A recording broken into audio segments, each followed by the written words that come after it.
I am so glad that I get to have this conversation with you. I want people to get to know you better. So, first thing is to get to know you. What brings you joy? I love social and collaborative learning. Mm. Um, I think it might as well be a facet of some of my neurodivergencies, but I really, really enjoy learning new things and picking up new skills and working as a team to do that. I really like indulging in being able to become a jack of all trades, especially in areas where I get to work with other people or if I get to be kind of a tinkerer around problems. So, let me ask you this, Mark. Do you have to be an extrovert to enjoy social and collaborative learning, in your opinion? No, in fact, I've only very recently come to a phase of life in which sometimes like my friends or people that I'm really really close to say, "Oh, you're so good. You're a people person. You're so good at peopling or you seem to know You're everyone." so good And at people. Okay. I've been aghast to hear that, and I've heard it, I think, more and more over the past like 2 or 3 years. But that notion just makes me wide-eyed because I've never identified with it that way myself. Usually, like at a big party, I'm like hiding in a corner or at the very least bartending because it gives me something to do with my hands and like I at least know what the role is there. But Yeah. I never thought of myself as an extrovert at all. That's And then hopeful. That's it hopeful though, is, right? I hope. Well, no, because I do think there is this idea that in order to enjoy social and collaborative learning, you need to enjoy or derive your energy from being around people. And you are telling me it's not the case, that it doesn't have to be that way.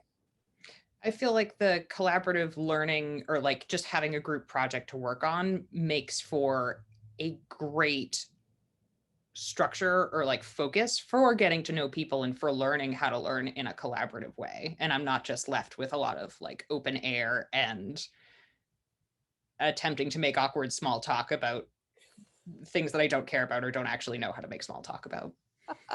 I get so It's much. so true. Yeah. So maybe you started to answer this already.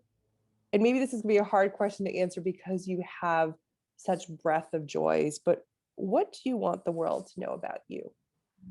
I want the world to know that as cynical as I can be, I really do believe in creative solutioning.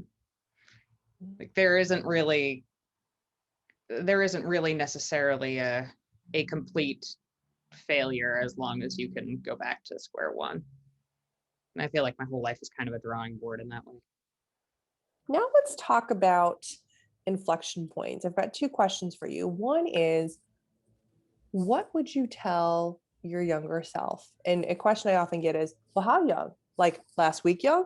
Or last year young? Many years young? You decide which young self you want to be talking to.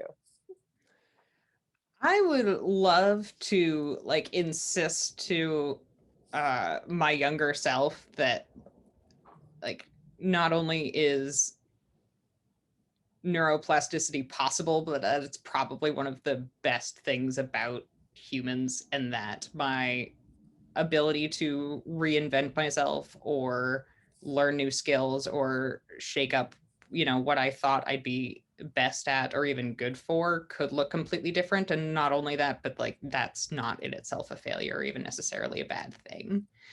I spent most of my high school career, and so did my parents, and so did my teachers, spent most of my high school career thinking that like I loved literature so much. Um, I told everyone, and everyone just assumed, and other people encouraged me almost unilaterally to go to school, get my BA in Russian literature, which is what I set out starting to do, get a PhD and then a postdoc in whatever comparative or Russian literature I want to, and then spend the rest of my life as a professor of literature in a tiny white tower teaching. I genuinely thought that that was what I was going to do. It may not have happened if I wasn't also coming of age and becoming much more involved in political activism at a time when the climate crisis was really coming to the forefront of our national discussion. I pivoted first to environmental science, but I also started gaming, and my first attempt at like really getting into playing a cyborg in an RPG game is what inspired me to take my first ever HTML class. I love it.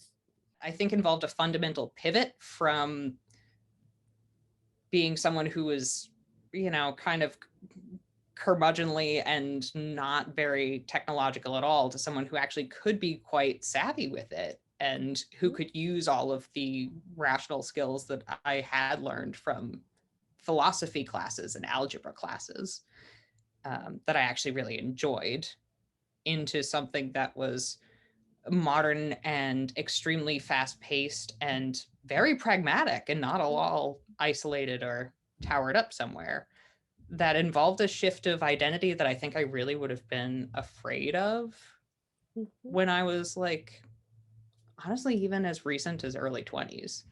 And I'm really glad that I was open to that pivot, but I think it would have really shocked my younger self, and I wish I'd been open to it or more open to it earlier. My last question for you has to do with advice. What advice would you give people who are about to navigate an inflection point, or in the middle of navigating an inflection point, or considering navigating a professional inflection point? What advice would you give? I would try to give yourself the most time and energy that you conceivably can to self-care and self-evaluation. And I know that those resources are certainly not always easy to come by, and certainly going to be, some aspects of it are much harder for some folks than others. But really constantly checking in with yourself. I don't think change has to be traumatic, but it can involve so much effort and energy and really pivotal shifts. And like, even in my case, even though my inflection points recently have been all almost overwhelmingly positive, like sometimes they've involved such a shift in identity and self-perception that it's kind of flattened me a little bit energetically.